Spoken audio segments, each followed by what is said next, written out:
নবীদের দাওয়াত কিন্তু বিশ্লেষণ করলে, গবেষণা করলে দেখবেন যে তাওহীদের দিকে ডাকতেন, শিরক থেকে মুক্ত হওয়ার জন্য দাওয়াত দিতেন। এজন্য আমাদের দাওয়াতও ঠিক নবীওয়ালা দাওয়াতের মতো হইতে হবে, যে শিরক মুক্ত হও, তাওহীদ ভিত্তিক ঈমান গড়ো, যাতে শিরক মুক্ত তাওহীদি ঈমান নিয়ে আমরা সবাই কবরে যেতে পারি। এটাই হলো আমাদের মূল দাওয়াত। কয়েকটি শিরকের আমরা সংক্ষিপ্ত বর্ণনা দিয়ে আলোচনা শেষ করব ইনশাআল্লাহ। এক নম্বর একটি গুরুত্বপূর্ণ শিরক হলো রিয়া। রিয়া রিয়া মানে কি? লোক দেখানো। রিয়া মানে অহংকার না, রিয়া মানে লোক দেখানো। আল্লাহ পাক সূরা আল মাউনের মধ্যে বলছেন, আল্লাযীনা হুম ইউরাউন। ইউরাউন যারা মানুষকে দেখানোর জন্য, লোক দেখায়, যারা লোক দেখানোর জন্য সালাত আদায় করে। দেখবেন অনেক ভাই আছে পুরা সপ্তাহ মসজিদে দেখা যায় না, শুক্রবার দিন মসজিদে দেখা যায়, কিন্তু তিনি শুক্রবারে এসে চুপ করে পিছনে বসে থাকবেন না। উনি যে মসজিদে আসছে এটা কিন্তু মসজিদে সবাই জানতে হবে। এজন্য উনি আসবেন শেষে, কিন্তু মানুষকে ডিঙ্গে ডিঙ্গে উনি সামনে চলে আসবেন, যাতে মানুষ সবাই মসজিদের উনার দিকে তাকায় থাকে যে আমাদের অমুক সাহেব আসছে। আর মাঝে মাঝে উনি বসে চুপ করে বসে থাকবেন, একটু জোরে জোরে কথা বলবে, যাতে সবাই জানে মসজিদের যে অমুক সাহেব এই শুক্রবারে কিন্তু মসজিদে আসছে। কারণ কদিন পরে মসজিদ কমিটির সভাপতি সেক্রেটারির নির্বাচন হবে, তো উনি যদি মসজিদেই আসছে কেউ দেখে নাই, তাহলে তো ওনার সভাপতি বানাইতে গেলে কবি যে আর এই লোক মসজিদেই তো আসে না। তাহলে উনি কিন্তু নামাজ পড়তে আসেন নাই, উনি আসছেন কি জন্য? মানুষকে দেখানোর জন্য, দেখাইতে আসছেন এবং ভবিষ্যতে একটা পরিকল্পনা নিয়ে আসছেন। তাহলে বোঝা যায় এইরকম প্রত্যেকটা ইবাদতের মধ্যে মানুষকে দেখানোর অনেক লক্ষ্য উদ্দেশ্য থাকে। যাকাত বন্টন করতেছে, পাশাপাশি চিন্তা করতেছে এক কাজে দুই কাজ করে ফেলি, যাকাতও দেওয়া হবে, ভোটও কিনা হয়ে যাবে। রমজান মাস আসতেছে, একসাথে আমি এক কাজ করবো কেন, দুই কাজে করে ফেলি। যে একটা লুঙ্গি শাড়ি পাবে সে তো ভোটটা অবশ্যই আমাকে দিতে হবে। তাহলে যাকাতও দেওয়া হয়েছে, আমার প্রচারও হয়েছে যে অমুক সাহেব এত ট্রাক লুঙ্গি শাড়ি নিয়ে আসছে, প্রচারও হয়েছে, ভোট কিনা হয়েছে, একসাথে অনেক কাজ। এগুলাকে বলা হয় রিয়া। এই রিয়ার শিরক আমাদের সমাজের রন্ধ্রে রন্ধ্রে ঢুকে আছে, আমাদের কম বেশি সবার মধ্যে আছে। এটা অত্যন্ত গোপন শিরক। নবী সাল্লাল্লাহু আলাইহি ওয়াসাল্লাম বলেছেন এটা আখওয়াফুশ শিরক, এটা অত্যন্ত গোপন শিরক, লুকায়িত শিরক, বোঝাই জানা যে এই শিরক আমার আপনার মধ্যে আছে। শিরকটা হলো অমাবস্যার রাত্রিতে কালো পাথরের পাহাড়ে কালো সাপ। আপনারা বুঝতে পারছেন, রাতটা হলো অমাবস্যার রাত, অন্ধকার, কিছু দেখা যায় না। পাহাড়টা হলো কালো পাথর। সৌদি আরবে গেলে দেখবেন কিছু পাহাড় আছে কুচকুচে কালো, অধিকাংশ পাহাড় কুচকুচে কালো, মানে রোদের তাপে পাথরগুলো পর্যন্ত কালো হয়ে গেছে। শুধু উহুদ পাহাড়টা দেখবেন লাল, উহুদ পাহাড়টা কালো হয় নাই, উহুদ পাহাড়টা লালচে ধরনের। আর অধিকাংশ পাহাড় দেখবেন যে কালো কালো, এরকম কুচকুচে কালো পাহাড়, সাপটাও কালো রঙের। তাহলে ওই রাত্রিতে, অন্ধকার রাত্রে কালো পাথরের পাহাড় থেকে আপনি কালো সাপ বের করবেন, এটা এত সহজ বিষয়। এজন্য শাইখুল ইসলাম ইবনে তাইমিয়া রাহমাতুল্লাহ আলাইহি বলছেন, পৃথিবীর বড় আলেম আবার বড় মুশরিকও হতে পারে। মানে তার মতো আলেম পৃথিবীতে এখন নাই, তার মতো শিরককারীও পৃথিবীতে নাই। তা এখন প্রশ্ন হতে পারে, এত বড় আলেম শিরক ছিল না? শিরক ইলম দিয়ে শুধু শিরক চেনা যায় না, কারণ এটা কালো পাথরের অমাবস্যার রাতের কালো সাপ, এটা বের করা এত সহজ জিনিস না, এটা সূক্ষ্ম জিনিস শিরক বের করা। এজন্য অনেক সময় আমরা এটা মানে ভয়ঙ্কর এই দাওয়াত দিতে যাই, আমরা বিপদে পড়ে যাই। কয় এত বড় বুজুর্গ, এত বড় হুজুর, হাজার হাজার মুরিদ, লক্ষ লক্ষ মুরিদ, এই হুজুরে কি বুঝে না এটা শিরক? এই প্রশ্নের সম্মুখীন হয়ে হন না আপনারা? এই প্রশ্নের সম্মুখীন এই জন্য হই, এই নীতিমালা যদি কেউ বুঝতো যে শিরক বুঝা এত সহজ জিনিস না, এটা আলেম বড় হইলে যে শিরক চিনে ফেলবে, জিনিসটা এরকম না। শিরক এবং বেদাত এটা চিনা আল্লাহর বিরাট নিয়ামত না হইলে, খাস রহমত না হইলে, এইটা চিনা এত সহজ বিষয় না। এজন্য আমার আপনার ভিতরেও শিরক আছে। এজন্য আমাদেরকে খুঁজে খুঁজে বের করতে হবে আমার মধ্যে কি কি শিরক আছে। আমার সম্মানিত ভাই এবং বোনেরা, নিজেকে নিয়ে বেশি চিন্তা করি। ও আনফুসাকুম, আল্লাহ পাক আরেক আয়াতে বলেছেন আলাইকুম আনফুসাকুম, নিজের চিন্তা বেশি করতে হবে, নিজেকে জাহান্নাম থেকে বাঁচাইতে হবে। আমরা দেখা যায় অন্য মানুষকে জাহান্নাম থেকে বাঁচানোর জন্য যত ব্যস্ত, নিজের নিয়ে এত ব্যস্ত না। নিজের নামাজ হইতেছে কিনা এই খবর নাই, আরেকজনের নামাজের দিকে তাকায় থাকে, কেমনে হাত বানছে, কেমনে রুকু করছে, কেমনে আঙ্গুল কি করছে, নিজের নামাজের মধ্যে আরেক দিকে তাকায় থাকে। মানে তার নামাজও হইতেছে না এই খবর নাই, কিন্তু আরেকজনেরটা হইতেছে না হইতেছে এটা নিয়ে উনি খুব মহাব্যস্ত, গবেষণায় আছেন। অর্থাৎ নিজেকে নিয়ে ব্যস্ততা নাই, ব্যস্ততাটা অন্য মানুষকে নিয়ে। অথচ আল্লাহ পাক কোরআনে কারিমে বারবার বলছেন নিজেকে নিয়ে ব্যস্ত হও বেশি। আমার মধ্যে শিরক আছে কিনা, তারপরে অন্য মানুষের শিরক, আমার ভিতরে শিরক আছে, আমার পরিবারের শিরক আছে, তো অন্য মানুষকে দাওয়াত কি লাভ হবে? অন্য মানুষকে জাহান্নামের থেকে বাঁচাইলাম, নিজে জাহান্নামে গেলাম, তো লাভটা কি? তার থেকে অন্য মানুষ যেদিকে যাবে যাক, আগে আমার নিজেকে জাহান্নাম থেকে বাঁচাই। এজন্য নিজের ভিতরে কয়টা শিরক আছে, নিজের পরিবারে কয়টা শিরক আছে, এটা খুঁজে বের করতে হবে। তাহলে 1 নম্বর শিরক কি গেল? রিয়া। রিয়ার ব্যাপারে খেয়াল রাখবেন, এটা আমাদের সবার ভিতরে কম বেশি আছে। আরেকটি গুরুত্বপূর্ণ শিরক আত-তিয়ারা। আত-তিয়ারা মানে শুভ অশুভ, কল্যাণ অকল্যাণ, মঙ্গল অমঙ্গল, এগুলার বিশ্বাস। এগুলার সমস্ত ক্ষমতার মালিক কে? একমাত্র আল্লাহ, খালি আল্লাহ না, একমাত্র আল্লাহ সুবহানাহু ওয়া তাআলা। এজন্য আল্লাহ সুবহানাহু ওয়া তাআলা আমার ভালো করার মালিকও আল্লাহ, আমার ক্ষতি করার মালিকও, আমার মঙ্গল করার মালিকও, অমঙ্গল করার মালিকও আল্লাহ। যে কোনো ব্যাপারে আল্লাহ পাক ইচ্ছা করলে আমাকে বিপদ আপদ দিতেও পারেন, ইচ্ছা করলে নিয়েও যেতে পারেন। অন্য কারো এর মধ্যে কোনো হাত নাই। যদি কেউ বিশ্বাস করে অন্য কারো হাত আছে, এটার নাম কি? শিরক। এই শিরক বাংলার ঘরে ঘরে ঢুকে আছে, প্রত্যেক ঘরে আছে, আমার আপনার ঘরেও আছে। দেখবেন যে বিয়ে শাদী সব শুক্রবারে, বৃহস্পতিবারে, সোমবারে, শনিবারে, মঙ্গলবারে বিয়ে হইতেছে খুব কম দেখবেন বাংলাদেশে, দেখাই যায় না। কারণ আমরা তো ইমাম সাহেব, দাওয়াত তো বেশি আসে আমাদের কাছে, বিয়ে পড়ানোর জন্য, বিয়ে খাওয়ার জন্য দাওয়াত আসে না। সব দাওয়াত শুক্রবারে 4-5টাও আসে, কিন্তু শনিবারে একটাও নাই, মঙ্গলবারেও নাই। কি ব্যাপার? শনি মঙ্গলবারে বিয়ে হইলে কি হয়েছে? শনিবার মঙ্গলবার শুভ না, অশুভ। এই যে শুভ অশুভ বিশ্বাস করা, যে সপ্তাহের 7 দিনের মধ্যে কোনোদিন শুভ কোনোদিন অশুভ, এই জাতীয় বিশ্বাস পোষণ করা কি? শিরক। এখানে আমি শনিবারের ক্ষমতায় বিশ্বাস করলাম, মঙ্গলবারের ক্ষমতায় বিশ্বাস করলাম, অথচ বলতেছি ক্ষমতা একমাত্র আল্লাহর, অন্য জায়গার ক্ষমতাও আছে। আবার দেখেন সপ্তাহে একদিন বাঁশ কাটে না, আছে না? কি বারে বাঁশ কাটে না? রবিবারে। বেশিরভাগ অঞ্চলে রবিবারে কাটে না।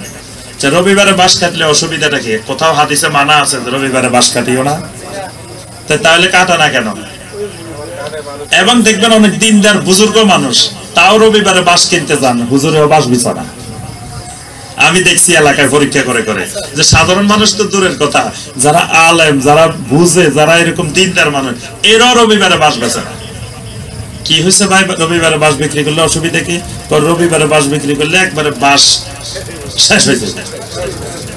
তাহলে রবিবারের ক্ষমতায় বিশ্বাস করে ফেলছি যে রবিবারের এমন এক ক্ষমতা আছে, এই দিন বাঁশ বিক্রি করলে বাঁশের জাত সহ সব শেষ হয়ে যাবে। এটা শিরক। শিরক ঢুকে আছে। সকালবেলায় দোকানে যান, বাকি দেয় না, প্রথম কাস্টমার বাকি দিবে না, কিন্তু সারাদিন বাকি দেয়, লাখ লাখ টাকা বাকি দিতেছে, কিন্তু প্রথমে গেছেন বাকি নেই। কি হয়েছে ভাই, সকালবেলা আমার বাকি দিলে অসুবিধা কি? যাত্রা, যাত্রা বাকি দেওয়া যাবে না। এই যাত্রার বাকিতে বিশ্বাস, এটা শিরক।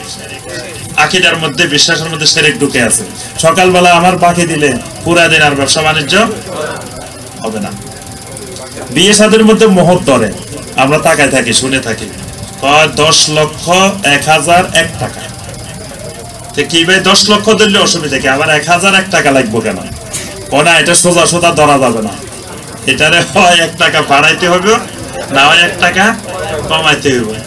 এই যে কমাইতে হইব, বাড়াইতে হইব, এই যে একটা বিশ্বাস, এটা শিরকে বিশ্বাস। কারণ কোন হাদিসে নবী সাল্লাল্লাহু আলাইহি ওয়াসাল্লাম বলেন নাই যে 1 টাকা বাড়াই ধরিও 1 টাকা কম ধরিও। তাহলে ওহির বাইরে আমরা ইত্তেবাউল হাওয়ার বিশ্বাস, নিজেদের খেয়াল খুশি মতো বিশ্বাস করে বসে আছে, এটার নাম শিরক। সকালবেলা বাড়ি থেকে বের হয়েছে, কুমিল্লা যাইবো একটা ভালো কাজে, এক মহিলা খালি কলস নিয়ে রাস্তা দিয়ে বাইরেছে।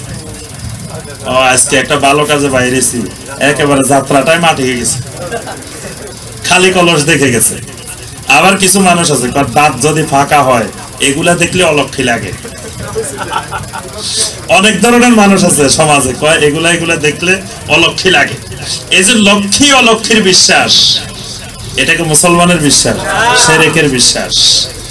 তো আমার মেয়েটা খুব লক্ষ্মী, বউটা খুব লক্ষ্মী, ঘরে আসার পরে একেবারে আমার ব্যবসা বাণিজ্য সব ভাড়া শুরু হয়েছে। তো লক্ষ্মী মুসলমানের ঘরে আসবে কেন? লক্ষ্মী তো আসবে হিন্দুর ঘরে। মুসলমানের ঘরে লক্ষ্মীর বিশ্বাস ঢুকে গেছে, শিরকি বিশ্বাস। এইরকম একটা দুটা না, আপনি গবেষণা করে দেখলে সকাল থেকে সন্ধ্যা পর্যন্ত সূর্য ডুবার সময় কোনো কাপড় চোপড় বাইরে রোদে দেওয়া থাকা যাবে না। সূর্য যদি মহিলার কাপড় দেখে যায় তাহলে এই ঘরে অলক্ষী লাগি যায়। এই বিশ্বাস কি? শিরকি বিশ্বাস।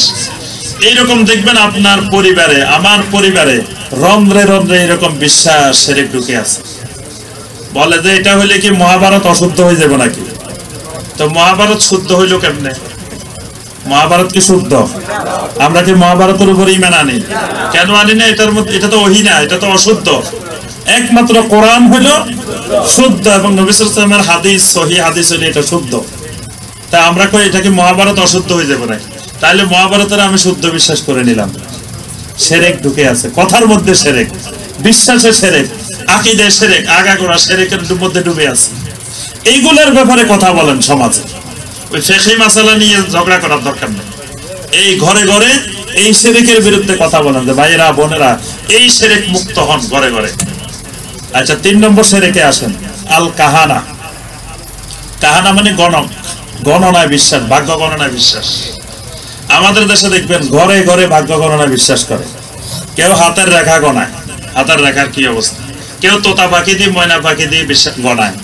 কেউ দেখবেন যে আপনার তুলা রাশি, কন্যা রাশি, কর্কট রাশি, বৃষ রাশি এগুলা গণায়। এই ভাগ্য গণনা করা শিরক।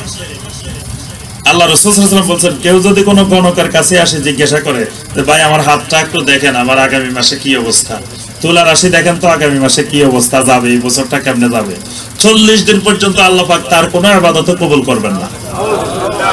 এরপরে যদি বিশ্বাস করে নেন, গণকে দেখি বলতেছে তোমার বড় বড় দুটো বিপদ আছে, বড় বড় দুটো শনি আছে, এত কেজি চাউল লাগবো, এত কেজি ডাউল লাগবো, এটা লাগবো, তারপরে তোমার এগুলো আমি দূর করে দিব, দূর করে দিব, কাটাই দিব। এই লোক যদি চাউল ডাউল দিয়ে বিশ্বাস করে, নবী সাল্লাল্লাহু আলাইহি ওয়াসাল্লাম বলেন ফাকাদ কাফারা বিমা উনজিলা আলা মুহাম্মাদিন সাল্লাল্লাহু আলাইহি ওয়াসাল্লাম। মুহাম্মদ সাল্লাল্লাহু আলাইহি ওয়াসাল্লাম যে দ্বীন নিয়ে আসছেন সেই দ্বীনের প্রতি সে কুফরি করল, মানে তার ঈমানও চলে গেল। এই শিরক আমাদের দেশে আছে না? আছে মানে কি? একেবারে ঘরে ঘরে রন্ধ্রে রন্ধ্রে ঢুকে আছে। এই জাতীয় শিরকের বিরুদ্ধে কথা বলেন, দাওয়াত দেন যে ভাই এই শিরক ছাড়েন, না হয় ঈমান নিয়ে কবরে যেতে পারবেন না। আপনার ভালো মন্দ করার মালিক আল্লাহ সুবহানাহু ওয়া তাআলা। হাতের রেখায় ভালো মন্দ করতে পারে না, তুলা রাশি, বৃষ রাশি ভালো মন্দ করতে পারে না। আপনার তাওহীদ নষ্ট হয়ে গেছে। 3 নম্বর গেল, 4 নম্বরটা আসে। 4 নম্বর যেটা গুরুত্বপূর্ণ শিরক সেটা হলো তামিমার শিরক। তামিমা, তামিমা বুঝেন? আমাদের বাংলাদেশি ভাষায় তাবিজ, কিন্তু যাই লোকেরা আবিষ্কার করছে এগুলা কিন্তু সাধারণ মানুষ, মূর্খ মানুষ আবিষ্কার করে নাই। আবিষ্কার করছে সাধারণ মানুষ, আলেমেরা। এই জন্য নামটা রাখছে সুন্দর করে, নামটা রাখছে তাবিজ। তাবিজ কিন্তু শিরক না। এখানে একটা ফ্যাস আছে, আপনি যদি বলেন তাবিজ শিরক, কথাটা ভুল। তাবিজ শিরক না, তাবিজ হলো সুন্নাত। তাবিজ ব্যবহার করা সুন্নাত। 3টা সূরাকে নবী সাল্লাল্লাহু আলাইহি ওয়াসাল্লাম বলছেন সূরাতুল মুআউযযাত, তাবিজের সূরা। সূরা আল ইখলাস, সূরা আল ফালাক, সূরা নাস। এই 3টা সূরার তাবিজ আপনি প্রত্যেক ফরজ নামাজের পরে ব্যবহার করবেন। প্রত্যেক ফরজ নামাজের পরে এই তাবিজ চালাবেন। ফজরের পরে 3 বার করে, মাগরিবের পরে 3 বার করে, যোহর আসর এশা একবার করে। আবার সকাল বিকালের জিকিরের মধ্যে আপনি এটা ব্যবহার করবেন।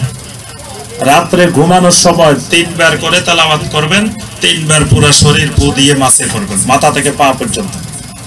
এটা বড় তাবিজ, সূরাতুল মুআউযযাত। নবী সাল্লাল্লাহু আলাইহি ওয়াসাল্লাম নামে রাখছেন সূরাতুল মুআউযযাত। তাহলে তাবিজ তো আল্লাহ পাক দিয়েই দিয়েছেন 3টা সূরা। কিন্তু আমাদের দেশে যেটা, এটার নাম হলো হাদিসের ভাষায় তামিমা। তামিমা আর তাবিজের মধ্যে পার্থক্য আছে। তাবিজ শরীরে লাগায় রাখা যায় না, তামিমা লাগায় রাখা যায়। মানে তাবিজটা থাকে মুখের মধ্যে, তেলাওয়াতের মধ্যে, ফুয়ের মধ্যে, আর তামিমাটা থাকে আটকায় রাখার মধ্যে। আটকায় রাখলে এটার নাম হয় তামিমা, আর আটকায় না রাখলে এটার নাম হয় তাবিজ। অর্থাৎ আমাদের দেশের নাম তাবিজ, কিন্তু কাজ হইল তামিমা। বুঝতে পারছেন? এজন্য হাতের আটকায় রাখেন, গলায় আটকায় রাখেন, কোমরে আটকায় রাখেন, এই সবগুলোই তামিমা। আচ্ছা, এখানে প্রথম কথা হলো, যেগুলো কোরআন ছাড়া লেখা হয়, বিভিন্ন শিরকি জিনিস দিয়ে লেখা, এই ব্যাপারে কারো কোনো দ্বিমত নাই। এটা যে শিরক, এই ব্যাপারে কারো কোনো সন্দেহ নাই। একটা জায়গায় সন্দেহ আছে, কেউ কেউ বলেন যে কোরআন দিয়ে তাবিজ লিখলে অসুবিধা কি? কোরআন দিয়ে লিখতেছে, আমরা তো খারাপ জিনিস দিয়ে লিখতেছি না, তো কোরআন দিয়ে লিখলে সমস্যাটা কি? কোরআন দিয়ে লিখলে কয়েকটা অসুবিধা আছে। 1 নম্বর অসুবিধা হলো, নবী সাল্লাল্লাহু আলাইহি ওয়াসাল্লাম স্পষ্ট করে বলেছেন, মান তাআল্লাকা তামিমাতান ফাকাদ আশরাকা, যে কেউ যদি তাবিজ ঝুলায় আটকায় রাখে, তামিমা ঝুলায় রাখে, এটা শিরক করলো। এটা মুফতি আজম মুহাম্মদ রাসূলুল্লাহ সাল্লাল্লাহু আলাইহি ওয়াসাল্লাম ফতোয়া দিয়েছেন। এই জমিনে মুফতি আজমকে মুহাম্মদ রাসূলুল্লাহ সাল্লাল্লাহু আলাইহি ওয়াসাল্লাম, সেই মুফতি আজম ফতোয়া দিয়েছেন, বলছেন যে কেউ যদি তামিমা ঝুলাই রাখে শিরক করছে। তাহলে আল্লাহ রাসূলের ফতোয়ার পরে কেউ ফতোয়া দেওয়ার অধিকার আছে? ফতোয়া দিলেই ঈমান চলে যাবে। নবী সাল্লাল্লাহু আলাইহি ওয়াসাল্লাম থেকে 1 ডিগ্রি কেউ বেশি বুঝলে, 1 ইঞ্চি বেশি বুঝলে ঈমান শেষ। এখানে যে হাদিসটা নবী সাল্লাল্লাহু আলাইহি ওয়াসাল্লাম বলছেন, এখানে বলেন নাই যে মান তাআল্লাহ আলাদা করেন নাই। কোরআন গায়রে কোরআন খালি ঝুলাই রাখলে সেটাকে নবী সাল্লাল্লাহু আলাইহি ওয়াসাল্লাম শিরক বলছেন। যদি কোরআন দিয়ে জায়েজ হতো, নবী সাল্লাল্লাহু আলাইহি ওয়াসাল্লাম বেগাইরে কোরআন বলে দিতেন, যে কোরআন ছাড়া। কিন্তু কোরআনকে আলাদা করেন নাই নবী সাল্লাল্লাহু আলাইহি ওয়াসাল্লাম। দ্বিতীয় কথা হলো, কোরআন নাজিল হয়েছে যে রাসূল সাল্লাল্লাহু আলাইহি ওয়াসাল্লামের উপরে, তিনি কোরআন কেমনে ব্যবহার করতে হবে এটার আমলও দেখাই দিয়েছেন। কোরআনে কারিমে এমন একটা শব্দ নাই, বাক্য নাই, আয়াত নাই যেটার আমল নবী সাল্লাল্লাহু আলাইহি ওয়াসাল্লাম করেন নাই। তো যদি কোরআন দিয়ে তাবিজ লেখার জন্য কোরআন নাজিল হইতো, মানুষকে কোরআন দিয়ে লেখার জন্য নাজিল হইতো, নবী সাল্লাল্লাহু আলাইহি ওয়াসাল্লাম জীবনে একজন সাহাবীকে হলেও কোরআনের কিছু আয়াত লিখে দিয়ে বলতেন যে তুমি এটা হাতের মধ্যে লাগিয়ে রাখিও, গলার মধ্যে ঝুলে রাখিও, কোমরে ঝুলে রাখিও। কিন্তু নবী সাল্লাল্লাহু আলাইহি ওয়াসাল্লামের উপরে 23 বছর কোরআন নাজিল হয়েছে, একটা দঈফ হাদিস, একটা জাল হাদিসও আসে নাই যে নবী সাল্লাল্লাহু আলাইহি ওয়াসাল্লাম জীবনে কোনোদিন কাউকে একটা আয়াত লিখে দিয়েছেন লাগিয়ে রাখার জন্য। তাহলে যার উপরে কোরআন নাজিল হয়েছে, তিনি কোরআনকে এই কাজে ব্যবহার করেন নাই। তৃতীয় হলো, কোরআন দিয়ে লেখা যদি অনুমোদন দেওয়া হয়, তখন আমভাবে অন্যান্য জিনিসেরও চালু হয়ে যাবে। এজন্য এটাকে ফিকহের ভাষায়, ফকিহদের ভাষা বলে সাদ্দু জারায়ে। এইজন্য আপনি দেখেন, এই তামিমা তাবিজের ব্যবহার খালি আমাদের এই উপমহাদেশে, বাংলাদেশ, ভারত, ইন্ডিয়া, আচ্ছা পুরা আরব দুনিয়া, পুরা আরব বিশ্ব যতদূর আছে, একটা লোকের হাতে কোমরে এগুলো আছে, তো ওই এলাকার মানুষ সব মনে হয় রোগে মরে যাইতেছে, রোগে মরে যাইতেছে। দেখছেন, ওরা আলহামদুলিল্লাহ, ওদের বাচ্চাগুলা, ওদের শিশুগুলা, ওরা আমাদের থেকে আরো সুস্থ। তাহলে বোঝা যায় যে আমরা মনে করতেছি এগুলা না দিলে মনে হয় বাচ্চা মরে যাবে, বাচ্চা আলগাইতে পারতেছে না, তাও বাচ্চার এখানে এতগুলা। দেখবেন যে প্রত্যেক বাচ্চার গলায় গলায়, আবার কোমরে, আবার হাতে, প্রত্যেকের খুঁজলে পাওয়া যাবে, কারো হাতে, কারো কোমরে, কারো গলায়, এগুলা নিয়ে বসে আছে। কারণ কি? যে রোগ মুক্তির জন্য, বিপদ মুক্তির জন্য, বিভিন্ন বিষয়ের জন্য। অথচ যেসব এলাকার মানুষ ব্যবহার করতেছে না, ওদের কোনো সমস্যা হইতেছে না। তাহলে আমরাও আল্লাহর উপরে তাওয়াক্কুল করে যদি ছেড়ে দিই, আমাদেরও কোনো সমস্যা হওয়ার কথা, বরং আমরা এগুলারই বিপদ টেনে নিয়ে আসছি। নবী সাল্লাল্লাহু আলাইহি ওয়াসাল্লাম বলছেন যে এগুলা দাওয়া না, এগুলা ধা, মানে এগুলো নিজেই রোগ, এবং এটা যত ব্যবহার করবেন তত রোগ বাড়তে থাকবে, কারণ শয়তান আপনাকে উস্কানি দিতে থাকবে। এই ব্যাপারে হাদিস আছে, স্পষ্ট হাদিস। আব্দুল্লাহ ইবনে মাসউদ রাদিয়াল্লাহু আনহুর স্ত্রীর চোখে ব্যথা করত, তো চোখে ব্যথা করলে তিনি তামিমা ব্যবহার করতেন। তো তখন আব্দুল্লাহ ইবনে মাসউদ রাদিয়াল্লাহু আনহু বললেন যে এটা শিরক, এটা করা যাবে না। তো তিনি বললেন এটা তো আমার উপকার হয়, এটা দিলে তো আমার চোখের ব্যথা বন্ধ হয়ে যায়। তখন আব্দুল্লাহ ইবনে মাসউদ রাদিয়াল্লাহু আনহু বলছে, শোনো যে তোমার চোখের মধ্যে শয়তান ফু দিতে থাকে, যখন তুমি শিরকের আশ্রয় নাও শয়তান তখন ফু দেওয়া বন্ধ করে দেয়, তো শয়তানের উদ্দেশ্য সফল। যখন তুমি আবার শিরক না করো তখন শয়তান আবার ফু দেওয়া শুরু করে। মানে শয়তান তোমাকে শিরকের দিকে নিয়ে যাওয়ার জন্য এটা উস্কানি দেয়, এটা ফু দিতে থাকে। তো সুতরাং এইটা ব্যবহার বন্ধ করে যদি আমি আল্লাহর উপরে তাওয়াক্কুল করি তাহলে আল্লাহ সুবহানাহু ওয়া তাআলা আমাকে হেফাজত করবেন। আর এটার ফাঁদে পড়ে থাকলে সারা জীবন খালি এটা লাগবে, এটা লাগবে, এটার পিছনে টাকা খরচ করতেই হবে।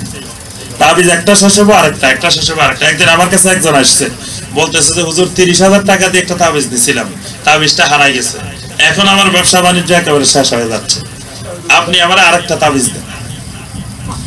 আমি বললাম যে আপনার কোনো তাবিজের দরকার নাই, আপনি নবী সাল্লাল্লাহু আলাইহি ওয়াসাল্লামের দেওয়া যে তাবিজ, এই তাবিজ নিয়মিত ব্যবহার করেন, আপনার ব্যবসা ইনশাআল্লাহ বরকত হবে। মানে তার ভিতরে ঢুকে আছে যে ওই তাবিজের কারণে তার ব্যবসা বাণিজ্য উন্নতি হয়েছে, এখন শেষ হচ্ছে আবার 30,000, তা আপনি 30,000 দিয়ে পুঁজি দিয়ে চলতেই থাকবে এটা। কিন্তু এগুলো সব বন্ধ করে আল্লাহর উপরে তাওয়াক্কুল করবেন, আপনার ব্যবসা আল্লাহ পাক এমনি বরকত দিবেন। আমাদের দেশে অনেকে কালো জিরার মধ্যে ফু দিয়ে দেয়, মধুর মধ্যে ফু দিয়ে দেয়। কালো জিরার মধ্যে, মধুর মধ্যে, জমজমের পানির মধ্যে কি ফু দেওয়ার দরকার আছে? এটা তো এমনি বরকত, এটা ফু না দিলেও বরকত। তাহলে সেখানে আমি ফু দিয়ে কারামতি দেখানোর দরকার নাই, সেটা নবী সাল্লাল্লাহু আলাইহি ওয়াসাল্লাম ঘোষণায় দিয়ে দিয়েছেন, এটার মধ্যে এমনি ওষুধ আছে, এমনি বরকত আছে। তাহলে আমরা কয়টা পেলাম? শিরক 4টা। এরপরে আসেন 5 নম্বর গুরুত্বপূর্ণ শিরক, আমাদের দেশের প্রচলিত শিরক। শিরক অনেক, তার মধ্যে কয়টা গুরুত্বপূর্ণ শিরক বলতেছি আপনাদেরকে, এটা খেয়াল রাখবেন। 5 নম্বরে আসেন প্রকৃতিবাদিতার শিরক, জড়বাদিতার শিরক। এটাকে বলা হয় যে মানে প্রকৃতির ক্ষমতায় বিশ্বাস। বলে যে এই যে এখন বৃষ্টি হইতেছে, ওইটা প্রাকৃতিক দুর্যোগ। প্রাকৃতিক দুর্যোগের নাম পরিচালক কে? একমাত্র আল্লাহ সুবহানাহু ওয়া তাআলা। তাহলে আল্লাহ সুবহানাহু ওয়া তাআলার ক্ষমতার ক্ষেত্রে প্রকৃতির ক্ষমতায় বিশ্বাস করলে সেটাও শিরক। আমাদের দেশে দেখা যায় এরকম ঝড় তুফান হইলে প্রাকৃতিক দুর্যোগ মোকাবেলার জন্য আমরা প্রস্তুতি নিতেছি। আল্লাহর সাথে আপনি মোকাবেলা করবেন কিভাবে? কারণ এটা তো প্রকৃতি করে না, এটা করে কে? আল্লাহ সুবহানাহু ওয়া তাআলা। আল্লাহ পাক অর্ডার দিলে এটা বঙ্গোপসাগরে থেমে যাবে, আল্লাহ পাক নির্দেশ দিলে এটা উপরে উঠবে। বঙ্গোপসাগরের ঢেউগুলা যেভাবে বাংলাদেশের দিকে আসতেছে, বাংলাদেশকে খাই ফেলবো বাঘের মতো, তা আল্লাহ পাক ধরে রেখেছে টানে। আল্লাহ বলছে খবরদার আমার বান্দাদেরকে খাইও না, উঠিও না। আল্লাহ পাক একটু হুকুম দিলে পানি সব উঠে আমাদেরকে 1 মিনিটে, একদিনে খাই সব শেষ করে ফেলতে পারে। তাহলে এই যে প্রাকৃতিক যা কিছু হয় এগুলোর মালিক হলেন আল্লাহ সুবহানাহু ওয়া তাআলা। বর্তমানে নতুন এক ধর্ম বাইরেছে, এটার নাম হলো মানবতাবাদী। বলে যে আমরা মুসলিমও না, হিন্দুও না, কিছুই না, আমরা মানবতাবাদী। মানবতার ধর্ম, মানবতাই ধর্ম। এই মানবতা ধর্ম এটা মুশরিকি ধর্ম, এটা শিরকি ধর্ম। একমাত্র জমিনে মানবতার ধর্ম হলো ইসলাম। ইসলাম মানুষের প্রকৃতির সাথে, মেজাজের সাথে, মানবতার সাথে সম্পৃক্ত দিন। এটার সমস্ত ইবাদত মানবতার কল্যাণে, মানবতার অকল্যাণে ইসলামের কিছুই নেই। বরং যেটা মানবতার অকল্যাণ সেটা ইসলাম হারাম করে দিয়েছে, নিষিদ্ধ করে দিয়েছে। তাহলে ইসলামের বাহিরে কেউ যদি আবার মানবতাবাদী হইতে যায় এটাও শিরক। তাহলে কয়টা পাইলেন? 5টা। 6 নম্বরে আসেন আস-সুজুদু লিগাইরিল্লাহ, আল্লাহ সুবহানাহু ওয়া তাআলা ছাড়া আর কাউকে সিজদা করা। সিজদা এমন একটা ইবাদত যেটা একমাত্র আল্লাহ রাব্বুল আলামিনকে করতে হয়, আর কাউকে করলে শিরক। অথচ আমাদের দেশে দেখেন দরবারে দরবারে বিভিন্ন জায়গায় কবরের সামনে হাজার হাজার লক্ষ লক্ষ মানুষ সিজদা করে আছে, শিরকের মধ্যে ডুবে আছে। আমাদেরকে কথা বলতে হবে এই শিরকের বিরুদ্ধে, যে ঈমান হারা হয়ে এই ভাই বোনগুলা কবরে যাইতেছে, জাহান্নামের দিকে যাইতেছে। এই জন্য এই ভাইগুলা বোনগুলা কিভাবে শিরক মুক্ত হইতে পারে আল্লাহ ছাড়া যে কাউকে সাজদা করা যায় না, এই বিষয়টি, এই দাওয়াতটি তাদের কাছে পৌঁছাইতে হবে। এই শিরকে বাংলাদেশের সবচেয়ে বেশি মুসলমান এই শিরকের মধ্যে জড়িত। দেখবেন অনেক জায়গায় হাজার হাজার মুসলমান জীবিত, কোন জায়গায় জীবিত ব্যক্তির সাজদা করতেছে, কোন জায়গায় মৃত ব্যক্তিকে কবরের মধ্যে যায় সাজদা করতেছে। এই কবরে সাজদা করা শিরক। কয়টা গেছে? 6টা। 7 নম্বরে আসেন, গায়রুল্লাহর জন্য নজর, মানত, জবাই, কুরবানি। অর্থাৎ মানুষ বিপদে পড়ছে, বিপদে পড়ে বলতেছে আল্লাহ আমারে বাঁচাও, আমাকে বাঁচাইলে অমুক মাজারে অমুক দরবারে 500 টাকা দিব। আপনি মানত করবেন একমাত্র আল্লাহ সুবহানাহু ওয়া তাআলার জন্য, কিন্তু অন্য ওলি আউলিয়া কারো নামে মানত করা এটা শিরক। কারো নামে আপনি গরু নিয়ে এখান থেকে রওনা দিচ্ছেন, এটা শিরক। গরু নিয়ে, মহিষ নিয়ে যদি রওনা দিতে হয়, কোন দিকে দিতে হবে? আল্লাহর ঘরের দিকে, বাইতুল্লাহর দিকে। এটার নাম হজ্জে কারান। হজ্জে কারানে হাতি সাথে করে নিয়ে যেতে হয়, অর্থাৎ সাথে করে গরু ছাগল নিয়ে যাওয়া, এটা ইবাদত। এটা করতে হয় একমাত্র আল্লাহ সুবহানাহু ওয়া তাআলার জন্য, আর কারো জন্য করবেন এটা শিরক। কিন্তু আমাদের দেশে অনেক ভাই দেখা যায় টাকে টাকে গরু ছাগল নিয়ে রওনা দেয় এবং বলে যে এখানে নজরের গরু, নজরের জিনিস এখানে নেওয়া হয়, নজর, মানত, কাফারা সব নেওয়া হয়। আর মানুষ আসে ওখানে গরু বাঁধে, ছাগল বাঁধে, টাকা দিতে থাকে। এগুলা নিয়ে কিছু লোকে গাঁজা খায়, কিছু লোকে মদ খায়, কিছু লোকে হারাম কাজে ব্যবহার করে। আমি আপনি ওই হারাম কাজে ব্যবহারে সহযোগিতা করলাম। এই শিরক থেকে আমাদের ভাই বোনদেরকে বাঁচাতে হবে। আমি শুধু পয়েন্টগুলো বলতেছি। কয়টা গেল? 7টা। 8 নম্বর শিরক, আল্লাহ সুবহানাহু ওয়া তাআলা ছাড়া আর কারো কাছে দোয়া করা যাবে না। দোয়া করা শিরক, মানে আল্লাহ ছাড়া কারো কাছে দোয়া করা শিরক। আপনি বিপদে পড়ছেন, ডাক দিবেন কাকে? ইয়া আল্লাহ বলে ডাক দিবেন। আপনি যদি কোন ইয়া রাসূলুল্লাহ, এটা শিরক। কারণ রাসূল সাল্লাল্লাহু আলাইহি ওয়াসাল্লাম আপনাকে এখন বিপদ থেকে উদ্ধার করতে পারবে না। পারবে না। নবী সাল্লাল্লাহু আলাইহি ওয়াসাল্লাম জীবিত থাকা অবস্থায়ও সাহাবায়ে কেরাম বিপদে পড়লে ডাকতেন একমাত্র আল্লাহ সুবহানাহু ওয়া তাআলাকে। এজন্য নবী সাল্লাল্লাহু আলাইহি ওয়াসাল্লাম বারবার বলছেন, ইজা সাআলতা ফাসআলিল্লাহ ওয়া ইজা ইসতাআনতা ফাসতাইন বিল্লাহ। যখন কোনো কিছু চাইবা একমাত্র আল্লাহর কাছে, যখন কোনো কিছু সাহায্য প্রার্থনা করবা একমাত্র আল্লাহর কাছে। আমি রাসূলও তোমাদেরকে কিছু দেওয়ার মালিক না। তাহলে দোয়া করতে হয় একমাত্র আল্লাহর কাছে। কিন্তু আমাদের দেশের অনেক ভাই বোনকে দেখবেন বিপদে পড়লে ডাক মারে, ইয়া গাউসুল আজম, ইয়া আলী। আলী বলিও কিছু মানুষ ডাকবে, দেখবেন জিনিস একটা ঠেলতে পারতেছে না, সবাই মিলে কয় ইয়া আলী, ইয়া আলী কই ধাক্কা মারে। ইয়া আলী কই ধাক্কা মারলে শক্তি আসে, কয় শক্তি আসে। শক্তির তো মূল উৎস আল্লাহ সুবহানাহু ওয়া তাআলা। আপনি আল্লাহ বলে ডাক দিবেন, ধাক্কা দিবেন, ইয়া আল্লাহ বলে। কিন্তু দেখা যায় ইয়া আল্লাহ না বলে ইয়া রাসূলুল্লাহ, ইয়া গাউসুল আজম, ইয়া আলী, এইরকম আরো অনেকের ডাকবে। এই আল্লাহ ছাড়া আর কাউকে এরকম ডাক দেওয়া এটা শিরক। কয়টা গেছে? আচ্ছা, আরেকটা গুরুত্বপূর্ণ শিরক কবর কেন্দ্রিক শিরক। এটা বলে আমরা শেষ করে দেব। কবর কেন্দ্রিক শিরক। কবর কেন্দ্রিক শিরকটা কি? কবরের উপরে ঘর বানাইতে নবী সাল্লাল্লাহু আলাইহি ওয়াসাল্লাম নিষেধ করছেন, স্পষ্ট নিষেধ করছেন। নবী সাল্লাল্লাহু আলাইহি ওয়াসাল্লাম বলেন, নাহা রাসূলুল্লাহ সাল্লাল্লাহু আলাইহি ওয়াসাল্লাম আন ইউজাসসাসাল কবর ওয়া আন ইউকআদা আলাইহি ওয়া আন ইউবনা আলাইহি। সহিহ মুসলিমের হাদিস। নবী সাল্লাল্লাহু আলাইহি ওয়াসাল্লাম কবর পাকা করতে, কবরের উপরে ঘর বানাইতে, কবরের পাশে বসে থাকতে নবী সাল্লাল্লাহু আলাইহি ওয়াসাল্লাম নিষেধ করে দিয়েছেন স্পষ্টভাবে। এবং আলী রাদিয়াল্লাহু তাআলা আনহুকে দিয়ে মদিনার যত উঁচু কবর ছিল নবী সাল্লাল্লাহু আলাইহি ওয়াসাল্লাম সকল উঁচু কবর ভাঙিয়ে দিয়েছেন। অর্থাৎ উঁচু কবর বানানো, কবর পাকা করা, কবর কেন্দ্রিক মোমবাতি জ্বালানো, কবর কেন্দ্রিক ওরস করা, কবর কেন্দ্রিক বিভিন্ন উৎসব পালন করা, কবর কেন্দ্রিক যত রকমের কার্যক্রম, এই সবগুলা শিরক এবং বেদাত। কোনটা শিরক, কোনটা বেদাত। শুধুমাত্র একটা সুন্নাত কবর কেন্দ্রিক, সেটা হলো জিয়ারাতুল কুবুর। অর্থাৎ কবরস্থানে গিয়ে মাইয়াতের জন্য দোয়া করা, এটার নাম জিয়ারাতুল কুবুর। এর বাহিরে যত রকমের কার্যক্রম আছে, যে কবরস্থানে মোমবাতি জ্বালিয়ে রাখলেন, আবার অনেকে যায় কবরস্থানে মোমবাতি দিয়েও আসে, আবার কবরে টাকাও দিয়ে আসে। কবর যিনি মারা গেছেন আপনি উনাকে মহব্বত করেন, তো উনাকে মারা যাওয়ার পর এখন কিছু খাওয়াইতে পারবেন, তো তাহলে টাকা কারে দিচ্ছেন? উনাকে কিছু খাওয়াইতে পারলে আপনি টাকা দিয়ে আসতেন, উনি কিছু কিনে খাইতো। কিন্তু উনি তো এখন খাওয়ার ক্ষমতা নাই, তো কিছু লোকের মদ খাওয়ার জন্য, গাঁজা খাওয়ার জন্য টাকা দিচ্ছেন আপনি ওখানে, আর গুনার কাজে সহযোগিতা করতেছেন। কবর কেন্দ্রিক এই দেশের অসংখ্য ভাই বোন শিরকে নিমজ্জিত। এটা একটা গুরুত্বপূর্ণ আমাদের দেশের শিরক। এই শিরক গুলা থেকে মুক্ত না হলে আপনি তাওহীদি ঈমান নিয়ে কবরে যাওয়া সম্ভব হবে না। আমার সম্মানিত ভাইরা, আমরা আর আলোচনা দীর্ঘায়িত করব না। সংক্ষিপ্ত কথা হলো, মূল কথা হলো যে আমাদের ঈমানটা শিরক মুক্ত তাওহীদি ঈমান বানাতে হবে। সেই ঈমান নিয়ে কবরে যেতে চাই, সেই ঈমানটা যেন শিরক মুক্ত হয়।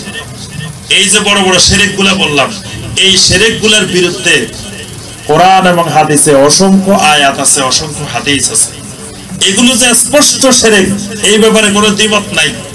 কিন্তু এগুলো আমাদের দেশের রন্ধ্রে রন্ধ্রে, ঘরে ঘরে, পাড়ায় মহল্লায়, সব জায়গায় চলতেছে শিরক। আবার যেই ভাই বোনগুলো এই শিরকে জড়িত, তারা আবার ঈমান নিয়ে কবরে যেতেও চায়। তাহলে তাদের কাছে এই দাওয়াত পৌঁছাইতে হবে যে ভাই বোন, যে এই কাজটা শিরক, এটা এই কাজ করলে আপনি ঈমান নিয়ে কবরে যেতে পারবেন না। আল্লাহ সুবহানাহু ওয়া তাআলা আমাদের সবাইকে শিরক মুক্ত তাওহীদি ঈমান নসিব করুন। আল্লাহ পাক আমাদের সবাইকে বিশুদ্ধ ঈমান নিয়ে কবরে যাওয়ার তৌফিক দান করুন।